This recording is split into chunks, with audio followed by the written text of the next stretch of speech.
to Build Up, the European Commission's portal for energy efficiency and renewable energy in buildings. Directly stemming from the Energy Performance of Buildings Directive, Build Up is the meeting place for everyone involved in making the European building and construction sector more energy efficient. Every month we focus on a topic that is key to making Europe's buildings as energy efficient as possible. Exploring that, you can find the latest content such as expert talks, webinars, case studies and more.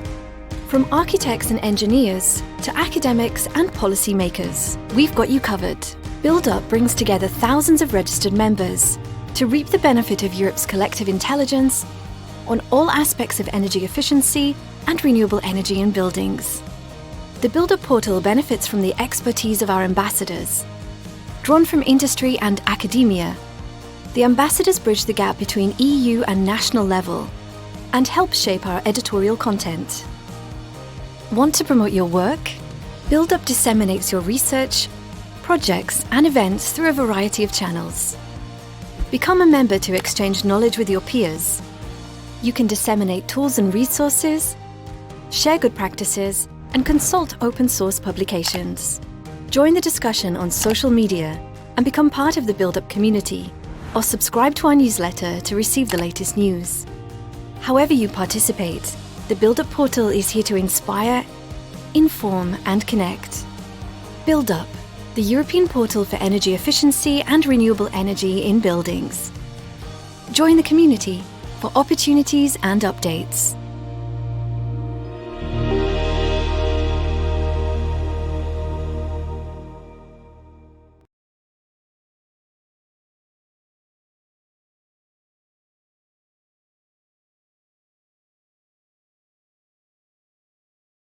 Good morning, everyone, and welcome to today's webinar. My name is Jordi Gonzalez, and I'm a member of the Build Up editorial team. It is a pleasure for us to host today's webinar workshop event entitled Spreading the Renovation Wave to Neglected Market Players, brought to you by the European Federation of Agencies and Regions for Energy and Environment and Build Up. This online workshop consists of 5 main parts, during which the project specialist will delve the role of the EU peers project in involving society as an asset in the achievement of local authorities' renovation targets. But before we begin, we invite and encourage you, the audience, to send us their questions or comments to the speakers throughout the session. To do so, please use the GoToWebinar question function. These questions or comments will be addressed during the webinar. And finally, we would like to inform you that we have launched the Build Up survey to make sure that your needs and expectations within our platform are satisfied. We kindly ask you to submit your responses by May the 31st to ensure your voice is heard. We have a great agenda for you today webinar, and the webinar will start with an icebreaker with the audience through Slido, moderated by us, Build Up. We will then start with the first 2 panels, one by Pierluca Merola, Policy Officer at DG Ener, and then by Marta Lupatelli, Project Officer at FEDARENE. We will then have a first Q&A session before moving on to the next panels with 3 new speakers, Suzanne de Chevenier, Alex Hamilton, and Andoni Hidalgo Simon. And before concluding, we will have some time at the end for another Q&A from you, the public, moderated by us. But now, without further hesitation, we will move directly to an icebreaker by Slido. So now you'll see a little QR. That's the Build Up survey. You can take until May 31st, as I said. And we can move on now to Slido. You will see a QR on the screen, and we will have some questions for you, the audience. You can join either by using your mobile phone and accessing through the QR, or going to slido.com and using the code 2418636. So we'll see you, the audience. And if you are in, you'll start seeing your first question, which is from 1 to 5. What is your energy level today? Okay, we see some questions coming in.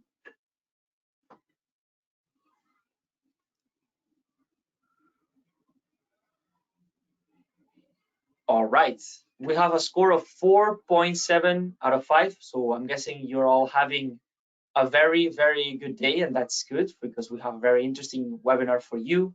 Maybe we can go already to question number 2, which is, which country are you joining us from? Let's see where you guys are from. So for example, I'm based in Spain, but Some of the speakers are from very different countries. Let's see, we have people from France, from Ireland, from the Czech Republic, from Spain, from Belgium, from Italy. Oh my God, lots of people from lots of different places. Okay, good to see you. Hope you enjoyed the webinar. Let's move to the third question. Are you a one-stop shop?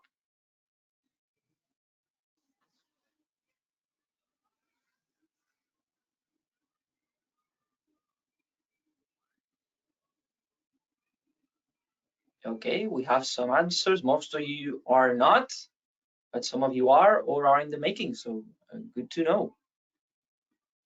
Good, good. And let's go through our final question, please, which is, what are the main barriers to building renovation in your city? It's an open question, of course.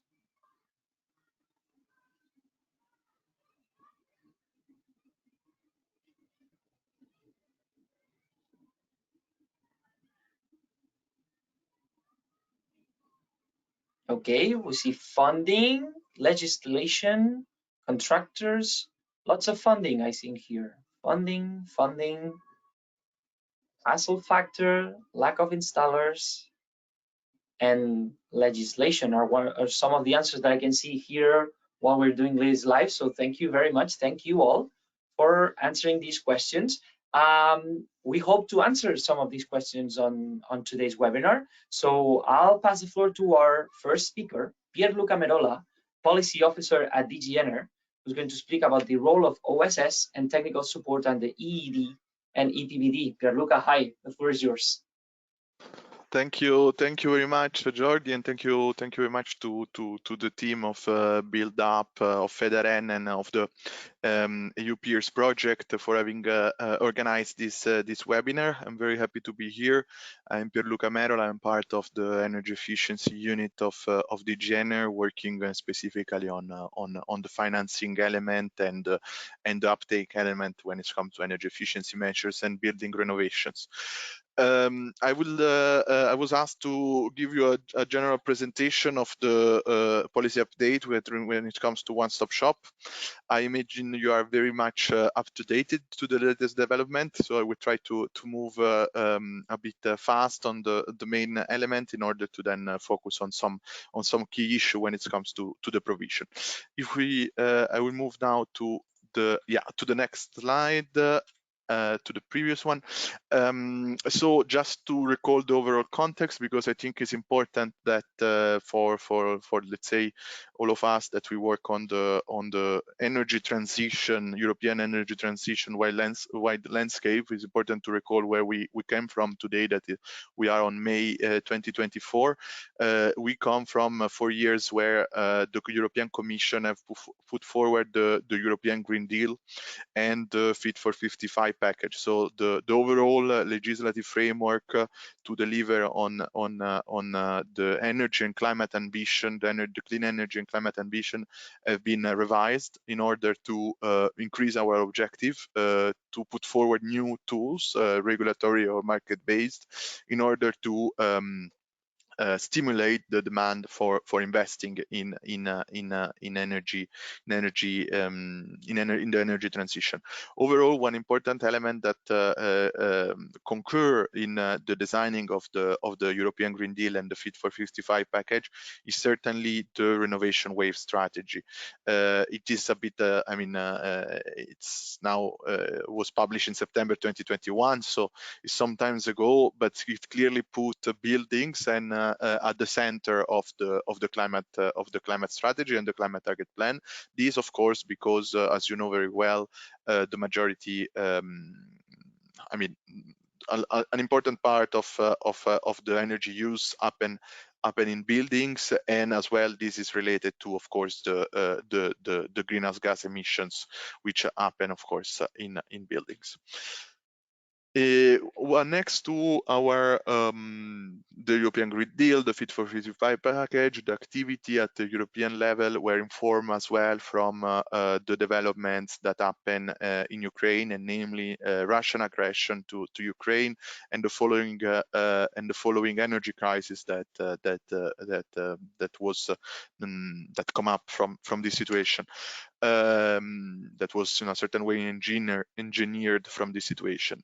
Of course, the European Commission, when to tackle this element, put forward the REPowerEU plan, which is based on three pillars. On one side, the diversification of energy supply, but on the other two sides, the ambition to reduce energy demands, including, of course, in buildings, and to accelerate the clean energy transition and the deployment of renewable based heating solution, solar PV, etc. So this is to mention how the overall energy efficiency ambition and building renovation ambition are clearly anchored within this framework as well. So to then pass really on to what are the latest development. As you know, we have now fully endorsed Fit for 55 package with three key directives when it's come to the energy transition that have been adopted at EU level, and that now started the transposition period. So that period where in the member state will need to transpose this directive, complement where necessary with specific national measures, because of course this need to be influenced also by specific national strategies, and then move toward implementation in order to achieve the 2030 targets on energy. To briefly mention the Energy Efficiency Directive, the main element, of course, is the European energy efficiency target, which was made binding when it comes to final energy consumption. We are looking here at a reduction of 11.7% by 2030 based on the 2020 reference scenario. The directive also address many other provisions in order to enable the achievement of this target, and in particular including the element related to the provision related to the deployment of one-stop shop. The Renewable Energy Directive, very important to mention because it complements, of course, the energy efficiency one with regard to the renewable energy target, and in particular toward 2030, the EU and the member state and the European Parliament, everybody involved now with the adoption of the directive, has committed to to reach a 42.5% of share of renewable energy production in the EU by 2030. This is complemented by a set of mandatory and indicative targets when it comes to the different subsectors. And I will recall here only the one that is mandatory when it comes to heating and cooling, because these happen mainly in buildings, of course, and that require an increase of 1.1% of renewable share in the heating and cooling sector, and also the indicative one for buildings of 49%. These clearly show that based on the analysis and on the deployment potential, there is of course an important deployment potential in buildings compared maybe to other sectors when it comes to renewables. And of course here we are speaking about solar panels, etc. But yes, the most important here, if we look at the renovation wave, at the residential building stock, is of course the energy performance of building directive. In this case, the energy performance of building directive has now been endorsed by the European Parliament, and it will be voted and enter into force shortly. It will also by the Council, and will be the publication in the official Gazette journal will follow shortly. So the objective of the EPBD revision of the energy performance of building revision are twofold. On one side, to provide the long-term vision for the building stock, for how the building environment should look in 2050, and the other side, more on the short to medium term, to activate the renovation wave, to trigger the demand for renovations on the ground. In this regard, I mean, this is also complemented by a full set of provision that where I will not go into the detail now, but of course it's important to mention, from the energy performance certificates to the building renovation passport, as well as to the specific provision for solar deployment and for private charging for electric vehicles, for instance. If I will go just briefly, I think it's important to mention here the maybe the most important element, novelty of the EPBD is the introduction of specific requirement to trigger renovation. The regulatory tool is different if we speak about the non-residential building stock compared to the residential one. In the non-residential building stock, we have the introduction of minimum energy performance standards, which is an obligation to renovate the lower part based on certain criteria, and considering also possible exemption that will be introduced by member state to reduce to improve the lowest performing part of the non-residential building stock by 16% by 2030 and 26% by 2033, while on the residential building stock, member state will be based on common criteria, requested to identify their renovation trajectories that need to address principally the worst performing part of the building stock, identified as the 43% lowest, and where at least 55% of saving would be need to be achieved in the worst performing building stock, again by 2030 and 2035.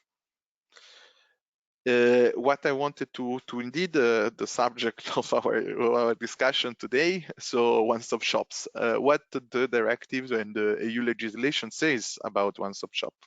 For the first time, there is a clear obligation for member state to take appropriate measures to establish and stimulate the establishment of one-stop shop and similar mechanisms for the provision of technical, administrative, and financial advice on energy efficiency to final customer. This includes, of course, advice that range from the support in terms of energy renovation of buildings to energy checks for households, as well as more general information on energy saving behaviors and replacement of appliance, and in particular heating systems. What is required is that this facility specifically advise citizens, because this is clearly identified as a key issue in order to trigger to achieve our target. I mean that the need of assistance for the citizen, and also of the trust that the measures they are taking will lead to benefit and lead to contribution to the overall energy targets. The need to provide a holistic support, and of course the need to support with the streamlined information on technical and financial possibility and solution for households. So also the link between the one-stop shop services and of course connected funding support, if it's public, or financial services if private. The Commission will come up, and this is very important. The Commission is required to come up with guidelines to develop this one-stop shop to inform member state actions, and we are working in this regard with a preliminary objective to try to come up with the guidelines by the end of the year. And a specific reference is also of the engagement that one-stop shop need, the specific engagement and strategy that one-stop shop need to have to address energy poverty, vulnerable customers, and people in low-income households. This is, of course, the provision in the ED and the PBD, of course, speak with each other. There are many provisions, including on one-stop shop, that they mirror each other, of course. When it comes to the PBD in general, I would like to underline that there is an article, of course, on the financial incentive and the overall enabling framework to achieve the PBD objective.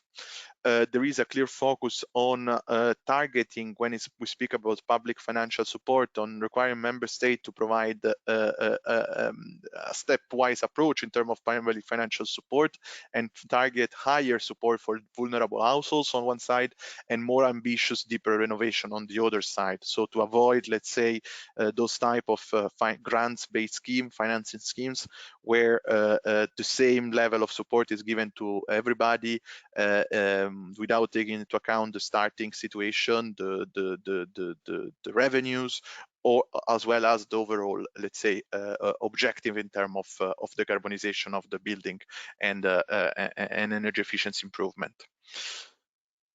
The EPBD recast, when it comes to one-stop shop, complement the idea in particular because they in the EPBD it indicate some alternative options when for the deployment of these services. Of course, these options have to be intended as not and but or.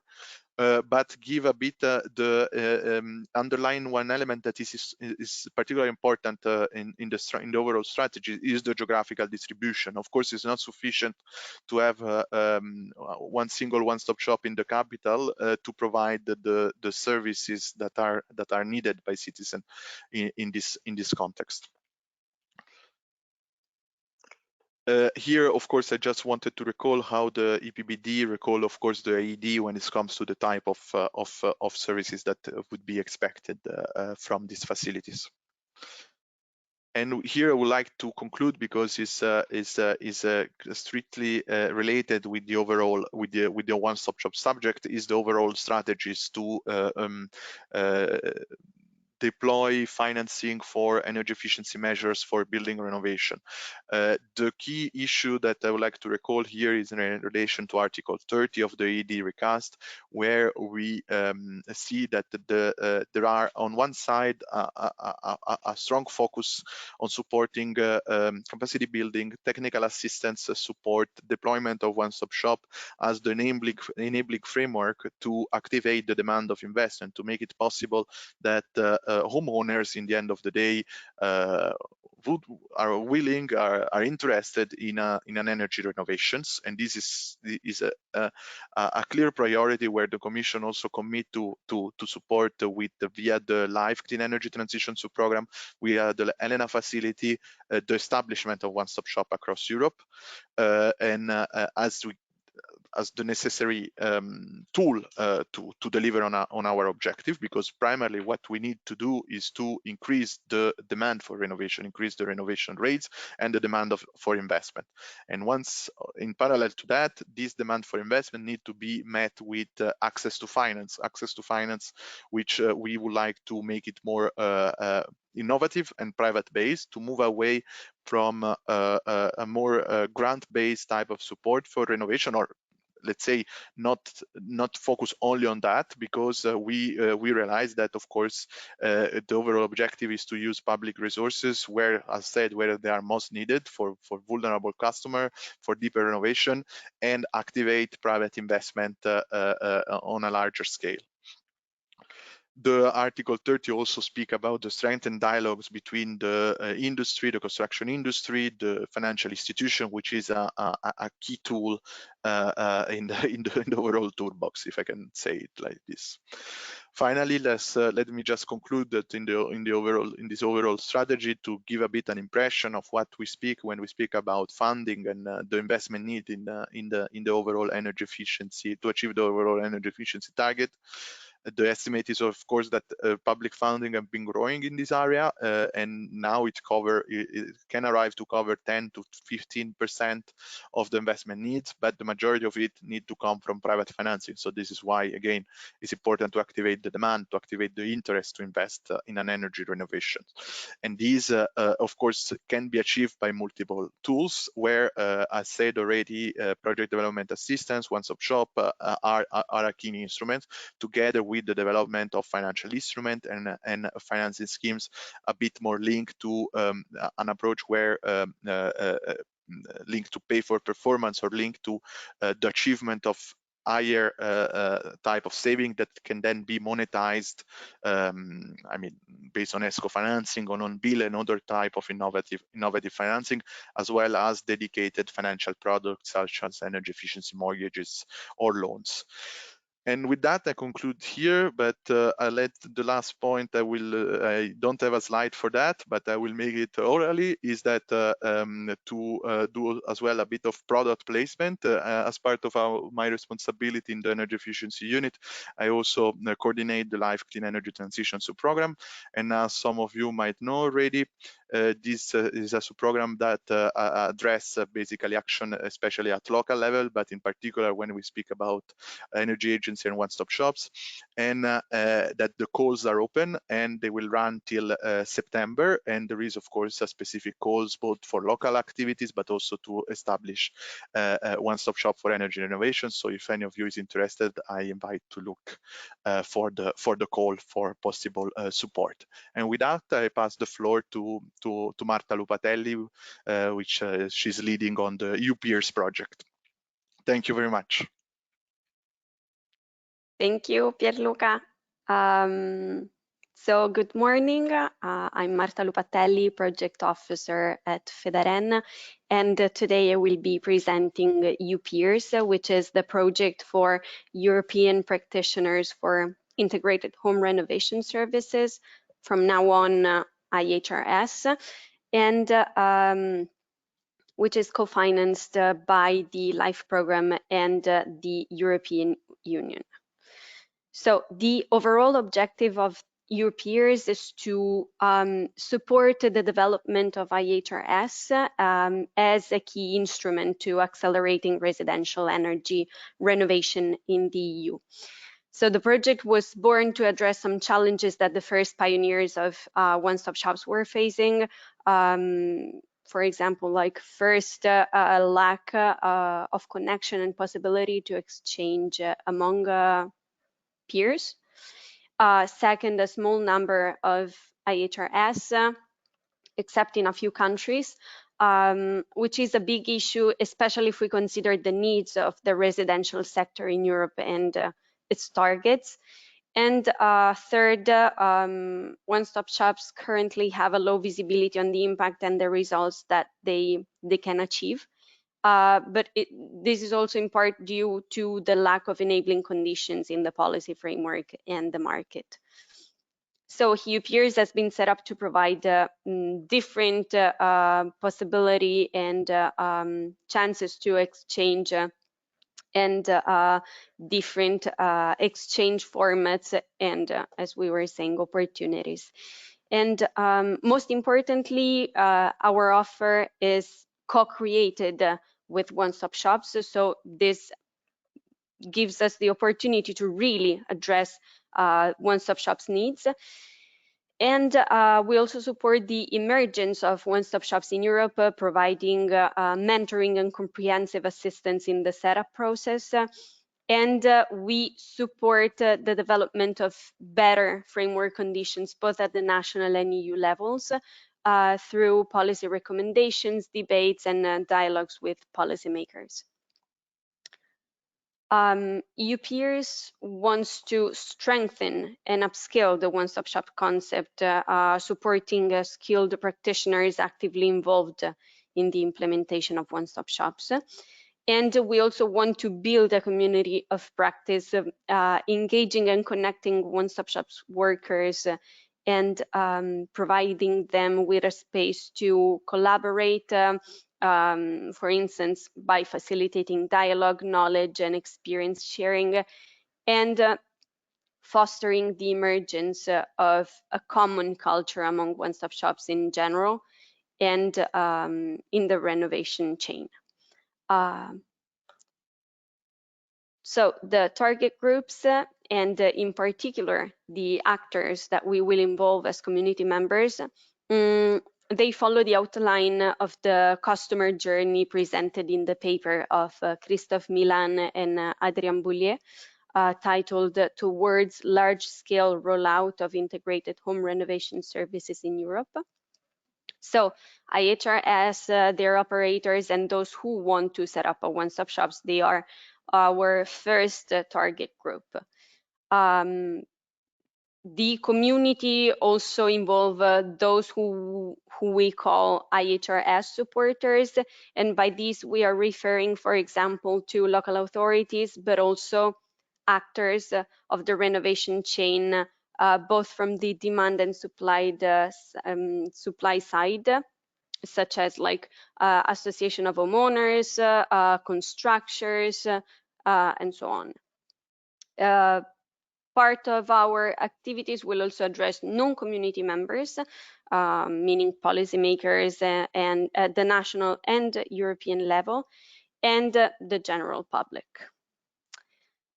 So the European community of practice that we are building with EU peers is composed of 6 national community platforms in Italy, France, Spain, Hungary, Latvia, and Ireland, which are our pilot areas.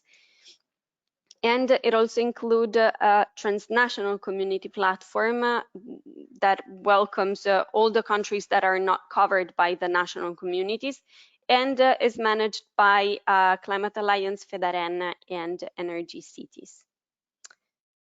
The project bases its actions on 4 pillars, which are networking, sharing, learning, and influencing.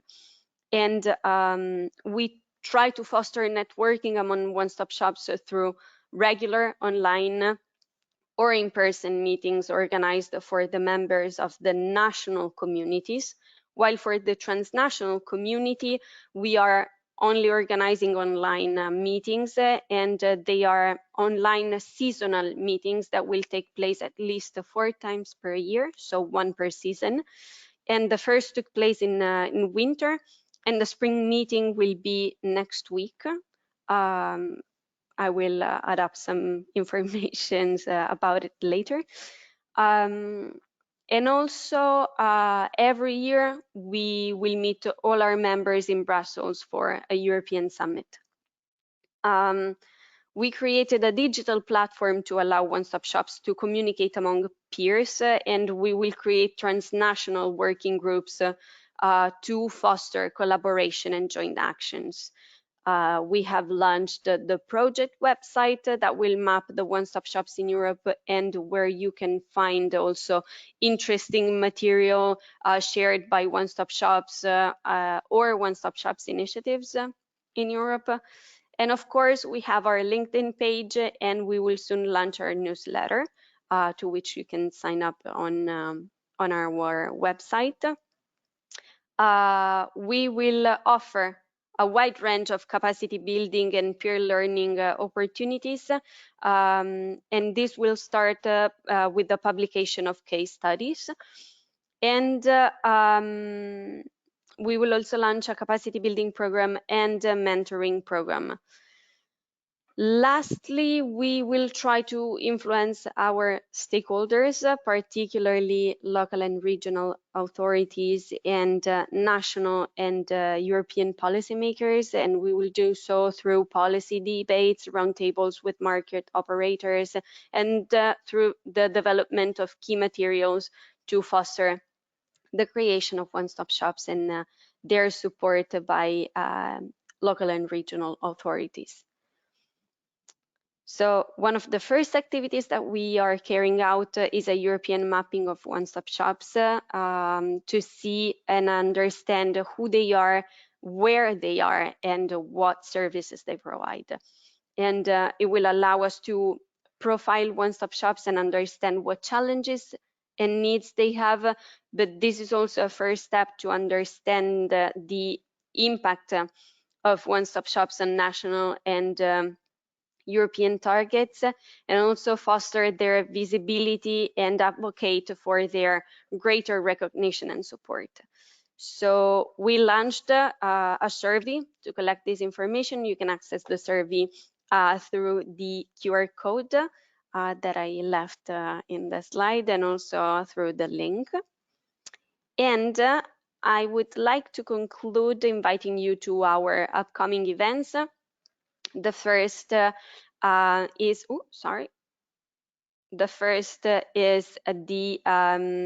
next week, the Transnational Community Spring Meeting that will take place on the 14th of May from 10 to 11:30, and will focus on how to engage residents and homeowners of multifamily buildings. Then for what concerns next month, the EU Peers Summit will take place on the 11th of June in Brussels, and this will be the foundational event of our community. But information related to this event will follow, and you can be updated on our LinkedIn page. So yeah, you can follow us on LinkedIn. And to add to this list, our colleagues who are managing the national communities will also organize national events. And if you're interested to join them, you can either approach them directly or contact me, for example, and I will forward your email to them. You have my email in the last slide. And thank you. I give the floor back to Build Up. Thank you, Marta. Don't leave, please, Marta, and I'll ask Pierluca to come back because we have a couple of questions here. We have a little first Q&A session. And since Pierluca, I know that you have to leave soon, I think it's better we start with you. We have a question, I'm going to read it right now. It says, according to your expertise and years in the field, which strategy has proven or will be more efficient in making sure that renovations will leave no one behind?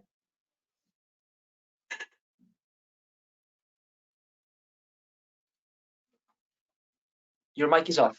Yes, sorry for that. Now, thank you for the question, which is quite comprehensive. I mean, the first reply is clearly that depending on the needs of the tenants or homeowner, of course, the type of engagement and assistance are different. I know very well that in many cases, even like to pass the message that a renovation could be beneficial for overall improvement in comfort, for the reduction probably of energy cost, is not always so straightforward when the possible worry from the citizen, from the potential client, from the potential customers are others. So I think that, of course, the one-stop shops and any kind of advisory services in this regard are part of the solution. Another element I think that is important also to recall, and I was mentioning it briefly during my presentation, is that the potential public funding support should be appropriately targeted. I mean, we have experienced in the last years an overall increase, at least if we can speak about the EU budget via the Recovery and Resilience Facility, of 5 times the financing available for energy renovations, and this might have and clearly brought in a different member state to bring a focus on primarily on absorptions and maybe on investment that are, let's say, more easier to deploy, or with customers that are easier to reach. And of course, if the attention is not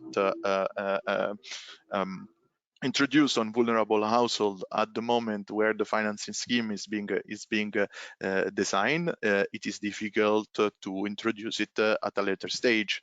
We often insist on a modular approach to public funding support for energy efficiency, because we clearly see that it should be a stepwise approach where the aid intensity, the public aid intensity, need to increase depending on the revenues of the potential beneficiaries, on the overall objective of the renovation, and not be the same, of course, for everybody potentially be involved. So I will stop at that. Thank you for the question, Jordi, and the attendant. No, thank you very much. We'll go to Marta, but before that, let me remind everybody who's attending that you have a questions option on above the chat options here in GoToWebinar. So if you have any questions for either them or our next three speakers, feel free to add it there and we'll try to have it answered. But now, Marta, we go to you. We have a question here that it says, in EU peers, you focus on 6 countries.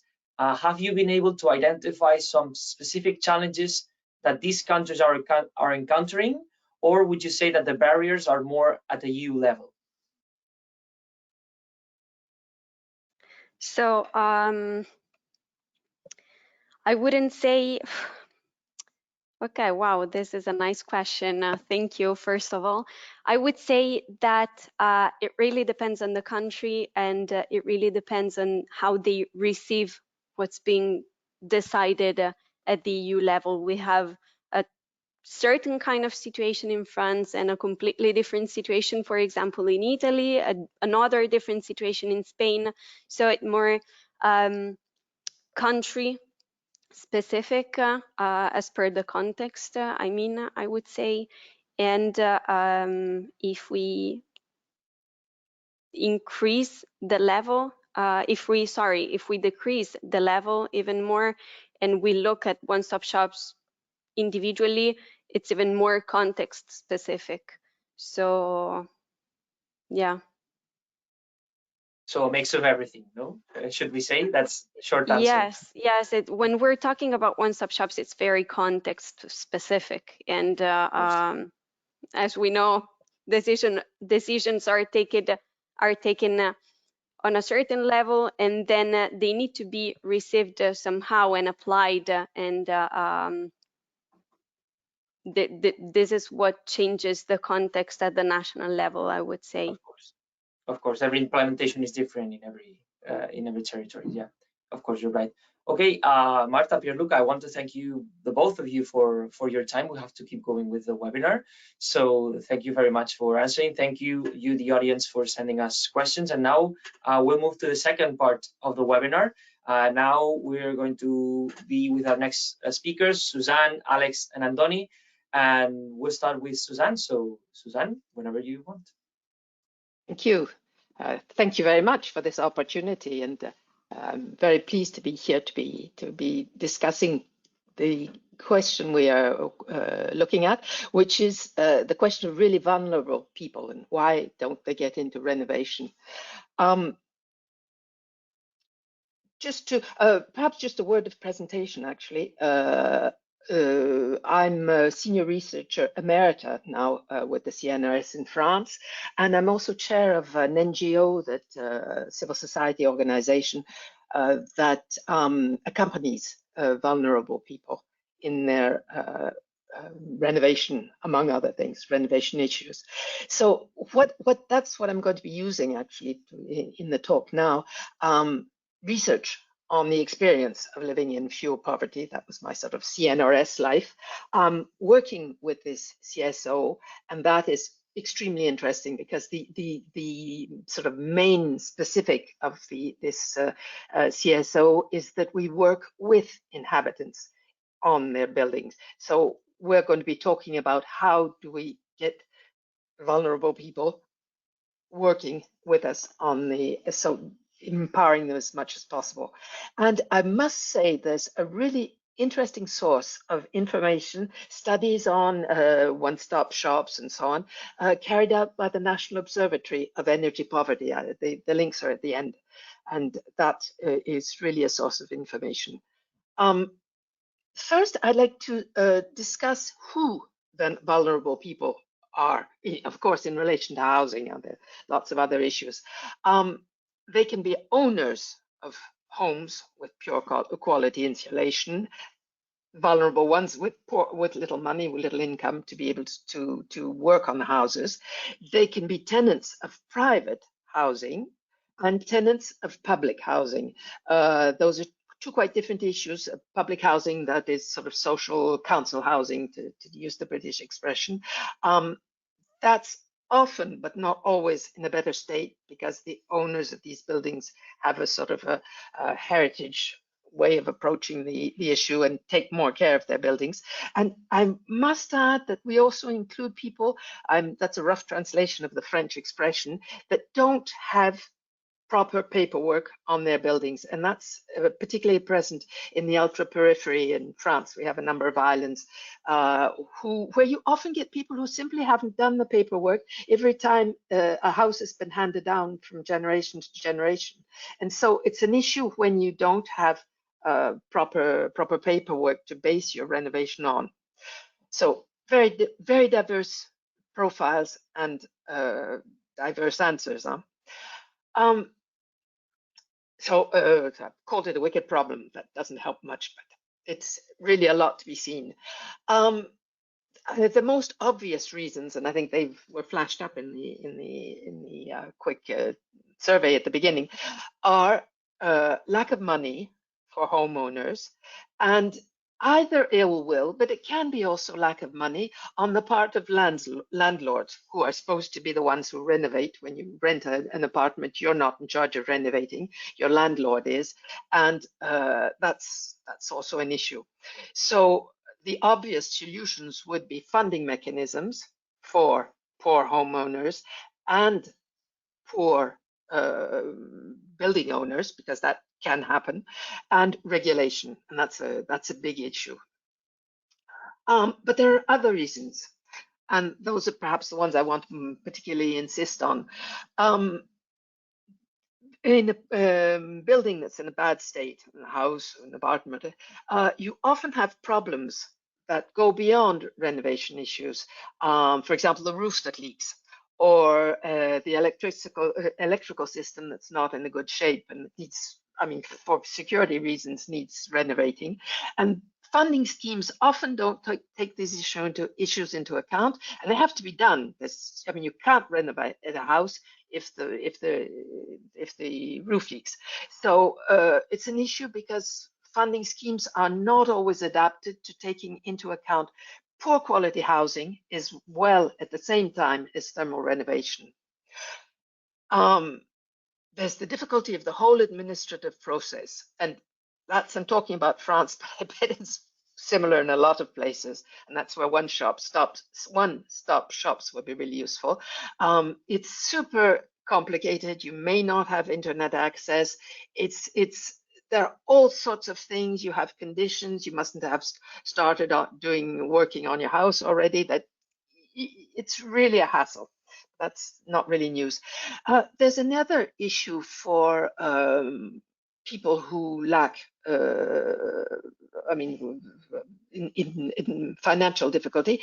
It's the fear of debt. Even if you say you're going to fund all their renovation, if you come along and you tell them, look, we're going to do 60,000, 70,000 euros worth of work on your house, but don't worry, it'll be funded, well, they're scared stiff, and quite reasonably so. So there's an issue that they're losing control in what's going on and so on. So there's really an issue of being careful of vulnerable people who are vulnerable in a lot of senses, to make sure that they don't that they can handle the issue. And that means renovating in one operation may not be adapted in that case. You really have to be careful. So what I see as solutions. Well, first thing, and I think there's going to be a talk on that, I think we really must think collectively, working together with these people, but also having a general system that doesn't put all the weight, all the responsibility on the individual homeowners or tenants or whatever. Anything that's collectively approaching the issue will make things, because it's a collective problem. I mean, we haven't taken care of our building stock properly, and that's really a collective issue. Money, I won't go much more into that, but really, people who are really in difficulty, they mustn't have a euro, well, maybe €1, but it really has to be low. 1,000 euros is way over a minimum wage in France. No, it's roughly at a minimum wage, but it's above sort of support funding. So it really has to come down to zero. You have to accompany, and really accompany well, and that's a message for one-stop shops. Be patient with people. it's going to take them a long time to get around this issue. You have to take them, accompany them in stages, preparing things, preparing the building. They're going to have an issue perhaps if they have to move out and so on. And a very important issue is, if you can, try and have the same person following the people who are being accompanied. The fact of sort of, well, do this with person A and then hand you on to person B and hand you on to person C is very violent. So really a thing to be very careful of. And then, of course, adapt to the state of the building, because it's there are many other issues that face people in difficulty. So that's what I wanted to say, but tell you that you have resources showing what building companions can do with people. That's an important thing. The National Observatory that has really, I'm afraid in French, but really interesting studies carried out, and some research work, and an email for contact. Thank you very much. I'm going to hand on the microphone and the camera and everything to Alex Hamilton, please. Hi there, thanks very much, Suzanne. I hope everybody can hear me. And let me just check I have control. Yes. That's perfect. Yes. Oops, and how do I go back? I've gone too far there, I've hit too many buttons. Oh. No, apologies. Okay, I think I have control. Okay. So thanks very much, Suzanne. That was a super interesting talk, and I have many questions for you myself. That was really interesting. So thank you for that, and thank you for Build Up for inviting me to speak today. I'm going to fly through quite a lot of my own thoughts and insights here today. I've only got 10 minutes, so as usual, I have a lot to say. I'm going to try and explain a 4-year project that we've just completed, which was actually on new build homes. And I'm going to try and relate that to, or find the similarities between the issues we have with new build homes and also therefore this new 3-year project EU Peers that we're working on in terms of renovation of existing homes, and some of the similarities in terms of, excuse me, creating a market, affordable market, and also to get consumers and suppliers interest and working together. So that's quite impossible in the 10 minutes, so I'm just going to touch on a few main points that hopefully are going to link the two. So just to give you a bit of background on myself. So I'm Alex Hamilton, I'm the Senior Engineer with the South East Energy Agency. I've been working with South East Energy Agency for about 9 years now. I'm also the current chair of the Association of Irish Energy Agencies, and I've been working in partnership with other EU energy agencies and stakeholders on a number of EU projects over the last 12 years. The South East Energy Agency, just to give you a bit of context, we're an independent regional energy agency, and our region covers over 400 regions in the South East, which is about 12% of the population of Ireland. And we cover the 4 local authority or 4 counties of Carlow, Kilkenny, Wexford and Waterford. Again, just to give you a bit of context, within our region, we've just completed our regional baseline emissions inventory in terms of our greenhouse gas emissions. Now, the baseline year that has been chosen or set by the Irish government for our greenhouse gas emission targets is 2018. So these were the greenhouse gas emissions in 2018. And you can see that in terms of the residential sector or domestic sector, it accounts for about 16% of the carbon emissions across the South East. Agriculture obviously being a very, very large player here in Ireland, but domestic sector is second with 16% across the South East. Targets have been set for our housing upgrades. So in 2019, the government launched the Climate Action Plan, and there was a target set of 500,000, so 500,000 homes to be upgraded or renovated by 2030. We're currently behind this target, and therefore we now need approximately or over 60, around 65,000 homes a year between now and 2030 in order for us to hit that target.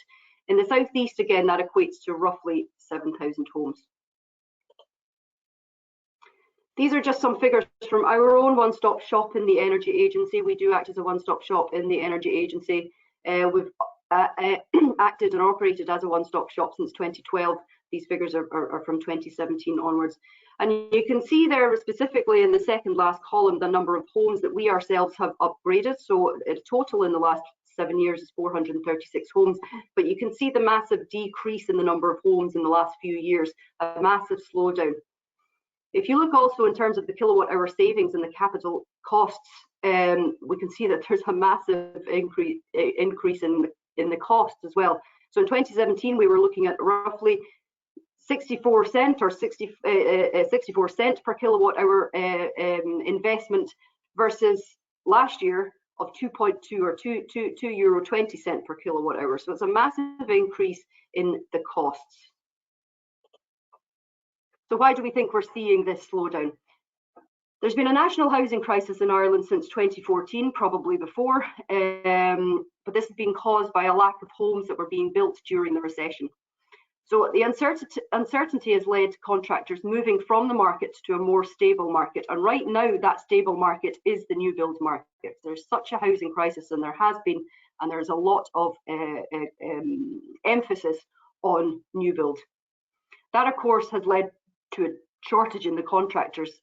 So, you know, when you've got certainty in the market being in the new build sector as opposed to the renovation sector, any contractors that are available are moving into that sector. COVID, obviously, and that's not just an Irish problem, that's a global problem or issue that we all dealt with, has led to an increase in costs due to the shortage of materials and shortage of qualified contractors. And of course, the costs have gone up, and we see that in the slide that I just showed there, where we see an increase from 64 cent up to 2 euro 20 in 3 or 4 years over COVID. Also a change in national policies and grant programs.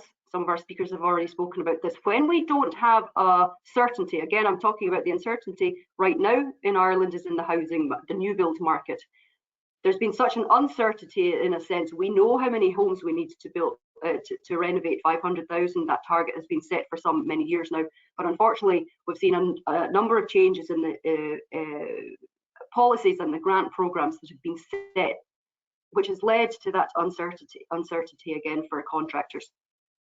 And consumer confidence, and it was very interesting what Suzanne was saying there. So consumer confidence, people need to know why we're doing this and what they're getting. So when we change, okay, from, and I'm going to talk about it a bit in a second, from what we call in Ireland our traditional build to our new low energy, low carbon methods and technologies, people need to know why we're doing this and what they're getting, okay?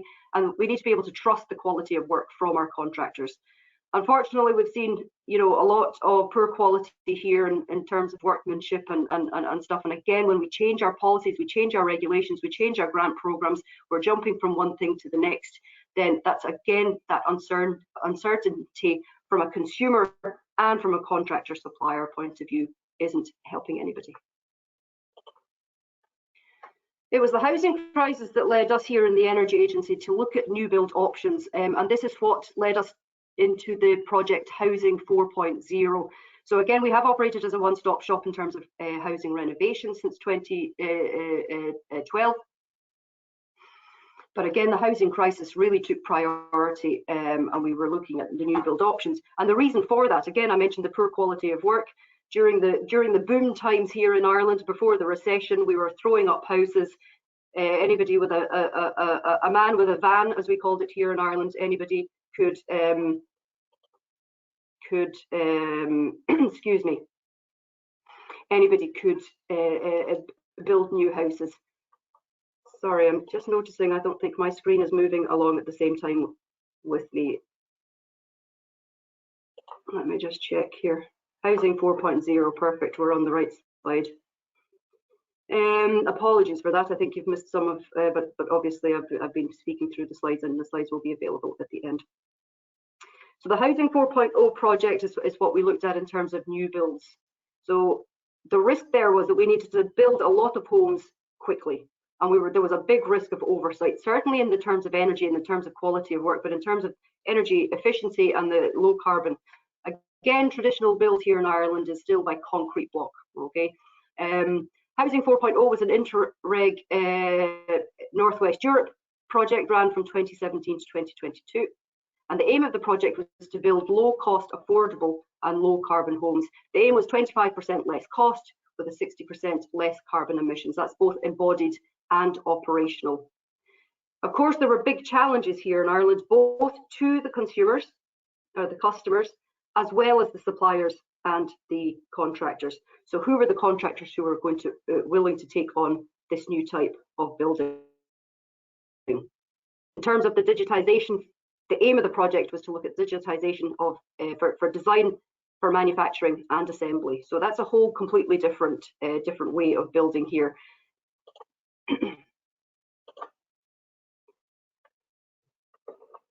I love this image here because it really just shows what we've done over the last couple of centuries. When we think about how we used to, and that's why I laugh many times when I talk about traditional building here in Ireland versus actually what traditions were. But if we look back, 100, 150 years ago, we all had a fireplace and we heated our house, and when we were cold, we put on a jumper. And something happened in the last 50, 60 years where we have managed to overcomplicate everything, and everything is technology based, and we're trying to live I'm going to say in quite a complicated manner. We're now back to simplifying, okay, and this is where we look at the energy efficiency, our passive designs, the types of materials that we're using, and I just love this because this was the real key insight into Housing 4.0. How do we simplify using the right materials and the right technologies when needed? And this links to, again, I'm talking about new build, but again, it's exactly the same thing that we're talking about in terms of renovations. We don't want to overcomplicate things. When we look at the risks and challenges, again, from a Housing 4.0 point of view, which was for new builds, very, very similar risks and challenges that we're now seeing reflected in the renovation sector. Again, in terms of our traditional building here in Ireland, so what is traditional construction? I've mentioned the term traditional construction many times. Here in Ireland, the term traditional, it's often used to describe the types of linear construction, where each individual step is completed. It's completed on site. Again, what we call here is wet trades. Again, I'm talking about concrete block, and everything, each individual step is completed on the construction site, one step at a time, but also needs to be completed before the project can move on, before the next step can happen. So we're kind of moving in a linear approach. So again, looking at H4O and from linking that to the renovation sector, we're looking at contractors and tradesmen understanding each step along the way. How does my work as, for example, an electrician affect the person who's coming after me, or how does my work as the plumber affect the integrity of the whole building? So getting the contractors to understand each step along the way. Again, then we're looking at the culture, okay? Our attitudes as homeowners, our traditional methods, our traditions, our behavior, okay? We as people don't like change. In general, we don't like change. So there's a big, big risk there. So the new building methods that we were looking at for Housing 4.0 really do reflect the same challenges that we're seeing in the renovation wave. So people are unsure of the changes that they're being asked to implement. So we really need to have some clear guidance and communication strategies for homeowners on what their new energy efficient homes will be like and how they will operate, most importantly. Go back to that picture I showed you a few minutes ago where I said that we had to simplify. Okay, this one here. We take out the unnecessary and complicated technologies and we send out a clear and simple message as to what needs to be done and how it will work. The simplest example we see daily, and I have this conversation regularly, is with heat pumps. So when we're talking about traditions, okay, again, here in Ireland, from a very traditional point of view, people love heating their homes with an open fire, with our coal, with our turf or peat, with oil. That's how we're heating our homes and how we have been doing for a long time. We're now asking people to switch to heat pumps, okay? When we talk about it, and Suzanne mentioned it a few minutes ago about talking to the homeowner, being patient with the homeowner, absolutely critical, because we're asking them to change. We're asking them to change their culture, to change their traditions, and to change their behavior. If I'm cold right now, I go and put on my fire, and I don't touch it because it's hot. I put on the radiators, and it's hot when I touch it. Okay, it's a totally different mind and behavioural shift that we now need to help people with when we're talking about heat pumps, for example. So it's a completely different heating method, and we need to help homeowners to understand this. That's regardless of whether it's a new build or renovation. Again, just in terms of the Housing 4.0, we had the suppliers again, and we have the consumers or the customers, and it's exactly the same kind of relationship that we need, whether it's a new build, as in Housing 4.0 project, or the renovation sector. So the new building systems we looked at included design for manufacturing and assembly. In other words, it was kind of like the IKEA of homes, okay, where you go and you pick up your package and you bring it home and build your bookshelf or build your bed. Very simplified example I'm giving you there, but it was kind of like the IKEA of homes. How to centralize the manufacturing process in order to reduce on-site assembly. So we're moving from the traditional wet trades on-site that I mentioned a few minutes ago to prefabricated modular buildings. We needed to work with both the consumers, so the consumer in this case was the local authorities, and the suppliers. So again, who are the who are the contractors, who are the suppliers who are going to take on this challenge of building differently? In this case, we had two regionally based suppliers who worked with offering lower carbon building fabric materials versus or compared to the traditional concrete block. So we had insulated ICF insulated concrete form manufacturer in Carlow, and we had a timber frame company in Wexford. From a supplier point of view, okay, the supplier needs to know, they need to know the building regulations. Again, when we are changing constantly, which we have done over the last 10 years in Ireland, the building regulations and the U values required, it's not helping, it's not giving that certainty to the supplier and to the contractor. We need certainty. We need the building regulations to remain the same, to reach that higher target now, as opposed to step by step, which is what we've done here. We need, the supplier obviously needs to know the policies, the programs, and the funding. Again, funding has been mentioned previously. And most importantly, the supplier needs to know that the demand is there.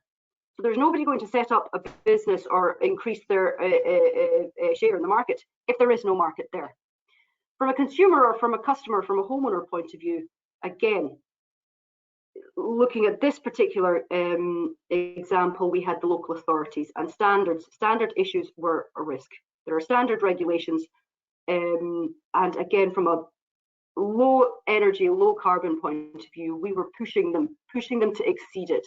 So the targets here, or the building regulations, are seen as a target as opposed to a minimum standard that we want to get better. So again, it's something that we hear from the homeowners. Well, the standard says, for example, a U value of 1.6 for the windows, okay? But we can get windows now with a U value of 1.1 or 0.9. Why are we not pushing the boundary? Well, I only need to get to that, but that's the worst case scenario as opposed to the best case scenario. And again, we've mentioned it there before, the consumers or the clients, the homeowners, need to have confidence in the suppliers. So that quality, that knowledge that the suppliers are going to do what it is that they want them to do. And again, that trust, again, Suzanne mentioned it, of having one person that you're dealing with on that journey. Just very briefly, the results then from this particular pilot project, we built 8 homes across Carlow and Kilkenny. The average cost of final build was between €2,500 and €3,000 per square metre, which was actually in line with traditional builds, as we call it. The average size of the homes were 65 to 70, but we did make a big reduction in CO2 in terms of embodied carbon, and we were 44% against the baseline. So that was the reduction we saw. So it was a successful project. And the main things that we found and the lessons learned, which again, we can translate over to the renovation sector and our one-stop shops, and how we're going to vastly increase the number of homes that we need to do. Lessons we learned, they really do cover both the new build Housing 4.0, but also glean insights into how we need to vastly increase the delivery of the housing renovation wave. Our traditions, our cultures, our behaviours, we need to take that on board. We need to be patient, as Suzanne said, and we need to understand that homeowners are scared, they're risk averse. And at the same time, we need that consistency. We need consistency of knowledge and understanding for both the supplier and consumer. Consumers need to have confidence that the suppliers know what they're doing and they're going to deliver what they need to. And the suppliers need to have certainty. We need to know what, or the suppliers need to know what's coming down the line. How can we build a workforce if we don't know what's coming down the line? Are things going to change? How long is for example, the current one-stop shop program we have here in Ireland, how long is that going to be in place for? Will it have the same terms and conditions, etc.? So thank you very much. I know I've gone a bit over time. I have a lot to say, and I hope that that has helped. I'm going to pass now on to Andy, who is going to talk about the Opalendula. Thank you.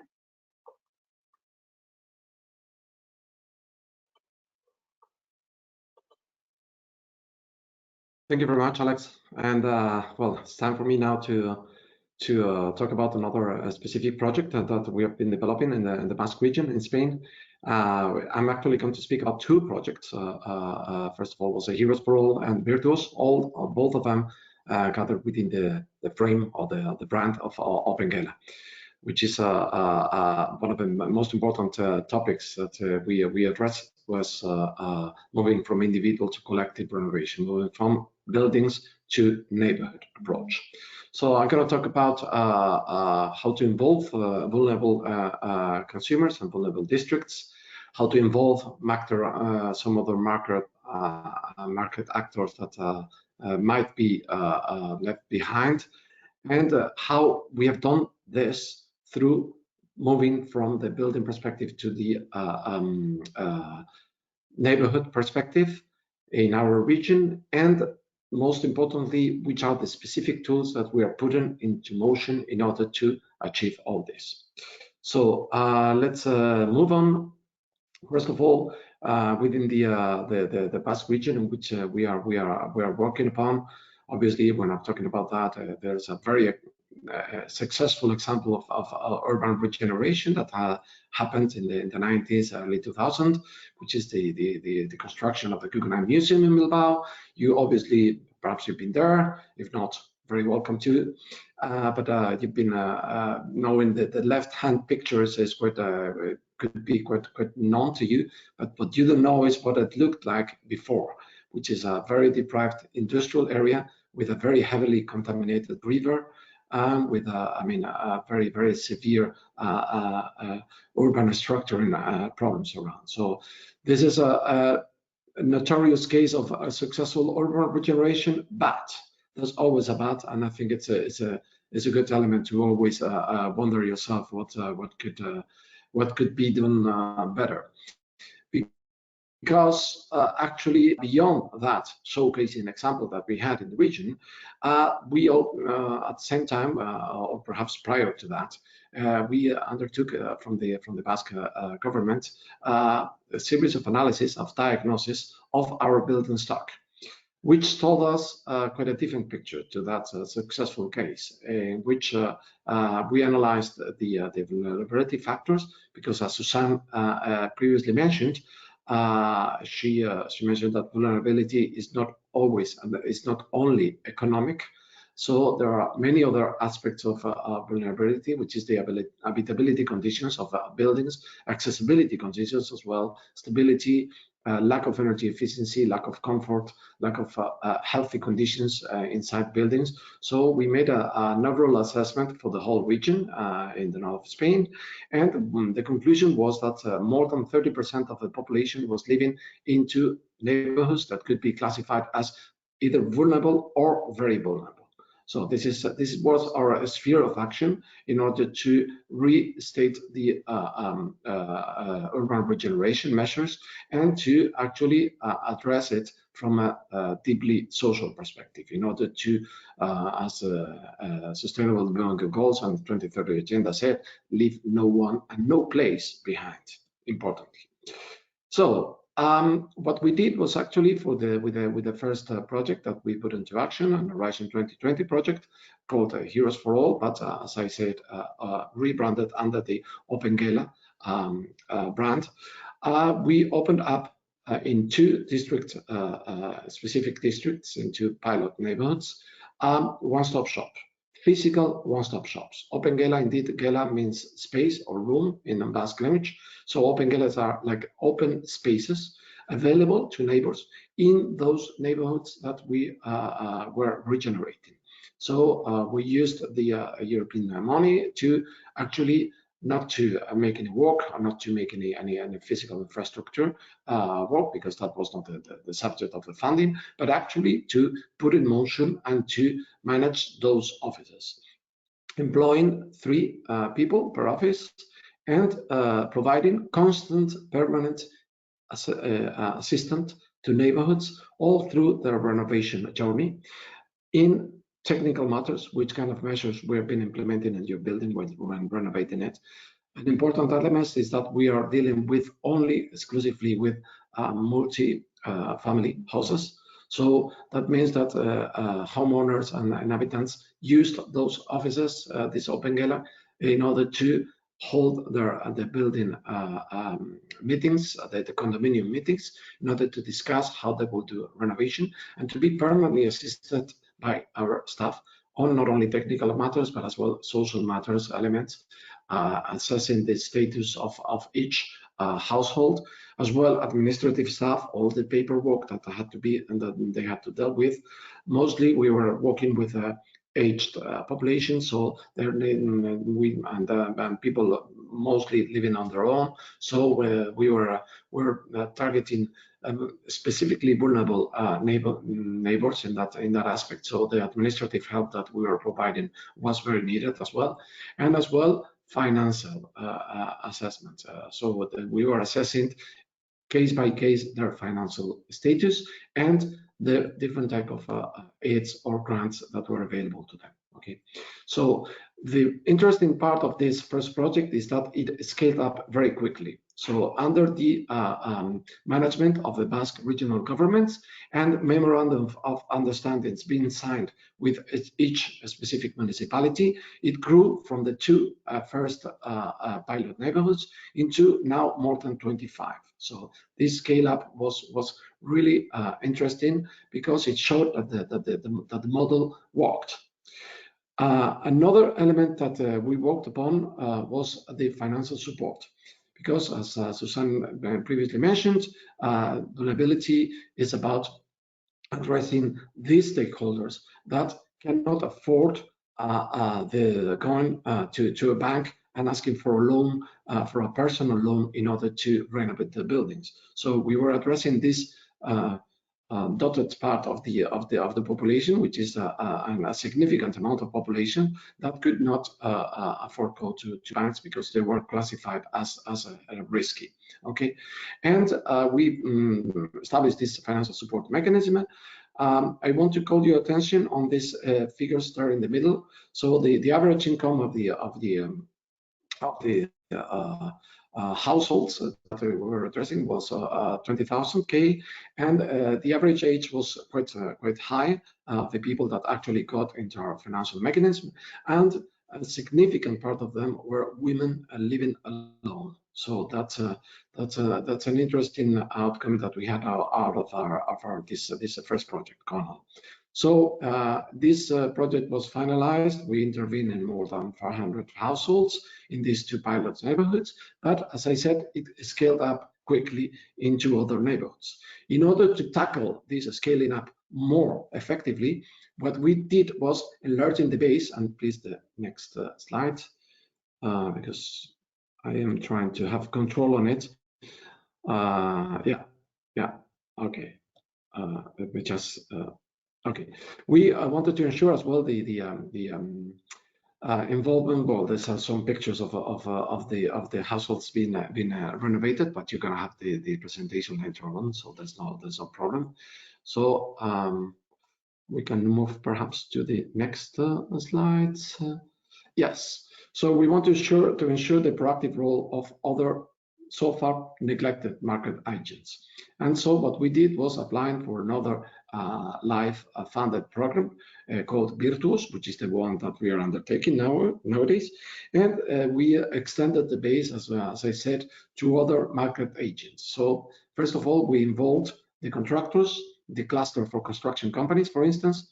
We also involved the ICT cluster in order to establish technical monitoring systems. As well, we were involved in as well the environmental enterprises cluster in order to apply nature-based solutions to the neighborhood approach that we are undertaking. All this without losing the sight on the legal advice, financial advice, and energy efficiency advice, because obviously energy efficiency was at the core of anything that we were doing. We were submitting the houses in which we were working, the condominiums in which we're working, to deep renovation with energy efficiency improvements of more than 70% in all cases. So this is something that we attached a lot of importance to it. Obviously, the main trigger for renovation was almost never energy efficiency, because if you talk to neighbors, they care about having a lift, improving their habitability conditions, but energy efficiency is rarely a trigger to foster or to make them eager to make their renovations. But obviously, once we got into renovation projects, obviously we attach a lot of importance to it. So in this Virtuos model, we have as well run it in parallel with a very, very detailed assessment on the information of our building stock.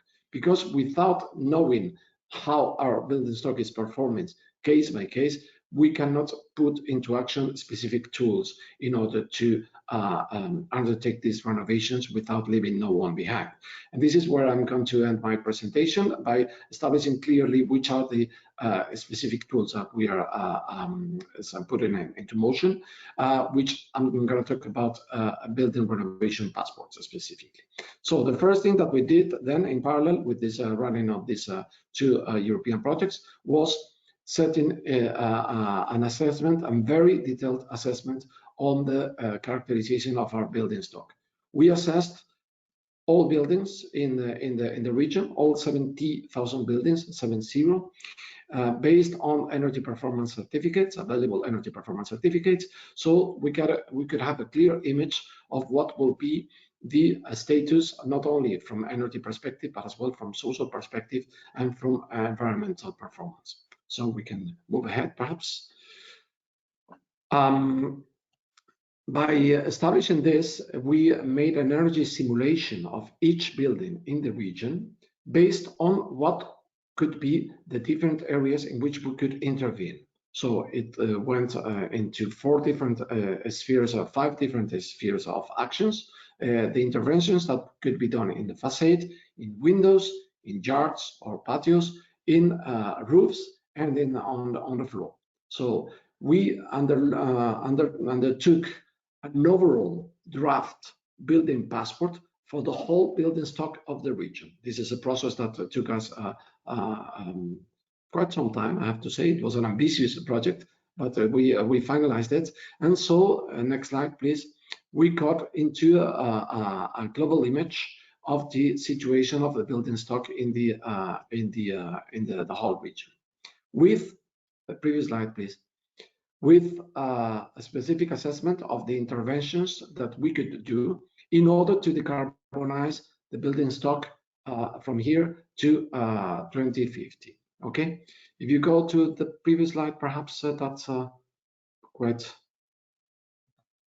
significant, because it doesn't seem that I have an access to it. Okay, that's it. So you see here in this, each building is identified, and there on the right side, you have the energy consumption that each building will have from here to 2050. This is a draft on the macro level. And these colored columns in the middle signed the level of interventions, or the different kind of interventions that we are foreseeing. This is again at a macro level, and in the column in the middle is the draft period in which we kind of foresaw that these interventions could be happening. Now, in order to transform this into specific building renovation roadmaps, what we did was communicating with each neighborhood, which is each neighborhood. So in the 25 districts in which we have implemented one-stop shops, we have been assessing this draft building renovation passport, case by case, building by building, and putting them into the knowledge of the community of owners and say, okay, guys, this is the plan that we have for your building. Now, tell us, how does it sound? Is the information that we have based on the EPCs correct? Yes or not? Sometimes we have to fine tune some of the information that we have previously, and then we planned ahead with them. So this is a plan that we have for your buildings from here to 2050. According to the level of measures that we could, or different type of measures that we could put in motion, what could be the one that makes more sense to you? This frame or a different path to achieve a full decarbonization by 2050. As well on financing, which is the finance formula that you prefer. Do you prefer to make the investments all of a sudden in a deep renovation, or do you prefer to scale down them in a logical manner, not to, I mean, in order to avoid lock-in and to make interventions that could lock in future interventions in the future? So which is the type of measures that you want to implement, and which is the type of financing structure according as well to the specific financing helps or grants available now and in the future that you could have resource to. So sometimes the building owners prefer just a fixed rate for the long term and to pay it monthly, or they are in a situation in which they can make more significant investments straight ahead and then escalate them. So this is a system that is allowing us to have a very clear image of where we want our building stock to go, and to contrast it and to have a direct contact through the one-stop shops with the individual building owners, and to present them this path in a very easily to understand way. Okay, and this is something that we have found as well very useful, and that we will find very useful in order to provide certainty to industry. Because if you know that in a certain region or in a certain amount of neighborhoods, you are going to favor, for instance, facades or insulation interventions from year 2031 to 2035, you have a certainty for industry to know where their materials will be useful and will be needed at a scalable and providing some business certainty to them. Obviously, I'm talking about a regional intervention level, so this implies a very close coordination between regional government and industry in order to plan ahead, but to plan ahead with more sense. So I'm going to end up my presentation just by going across 5 key messages. Yeah, this is the other planning measures that we put into motion, taking into account what was required by EPBD. Okay, but I'm going to end up with five specific measures. First, regional and local level planning is very much needed. EPBD is focusing on it's a foreseen action or planning at national and at building level, but we believe very much that local and regional perspective, depending on the competencies of each region, of course, it's very much needed to, through one-stop shops, get to know the reality of the neighbors and to really tackle the overall building renovation of a building stock from a neighborhood perspective, which we very much believe is the scale in which things could get more efficiently done, and not only to address the overall planning, but as well to address the contact, the bottom-up contact with the owners.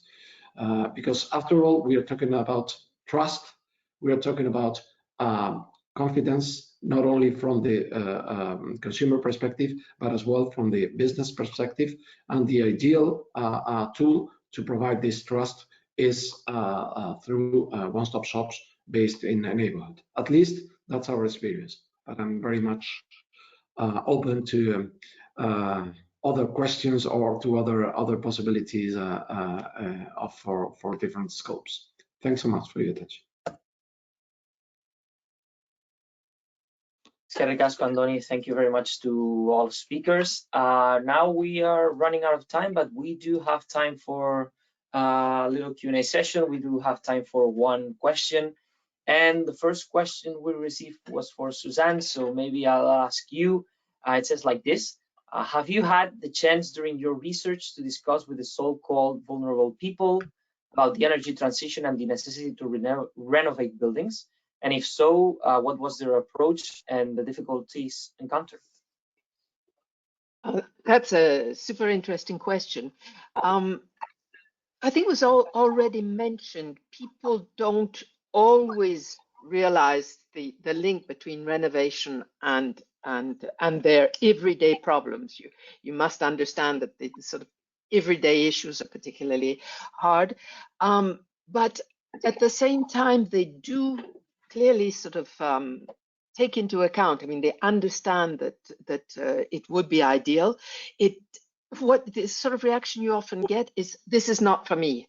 So that's really, if there's one take-home message, it's the quality of the accompaniment via one-stop shops that really helps people to think about the whole issue and, of course, to be able to provide answers. Okay, super. Maybe we do have question for one more. Thank you very much. Andoni, we have a question for you that's asks you that in your opinion, which one among the points that you mentioned, which are ensuring the role of market agents, improving the information of buildings, communicate and engaging, or enabling the strategic planning, out of those four, which do you think are the most crucial? That's like asking who do you love more, daddy or mommy? The obvious question will be all of them, but I think that the basic feature is the providing trust to building owners and occupants. Because without that, we have had some other experiences of very good European projects with a lot of with a financing solution coming down to earth, and very, I mean, not easily, but I mean in a feasible way, but without talking to and having the confidence of building owners and occupants.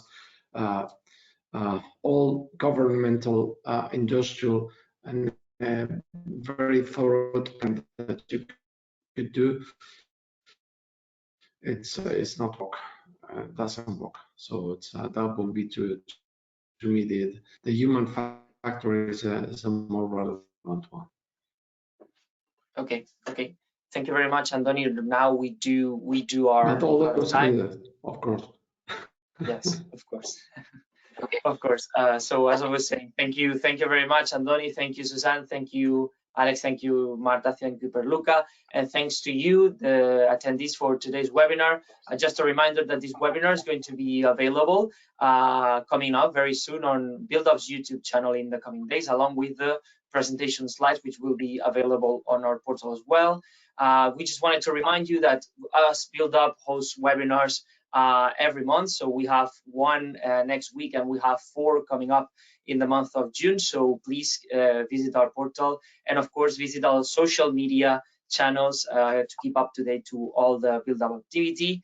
Thank you very much once again. And finally, as I said at the beginning of this webinar, we would like to remind you that we have launched the BuildUp survey, and that you have time until May the 31st to tell us what you think about the BuildUp platform and just help us improving in our project. So once again, thank you very much, and see you next time.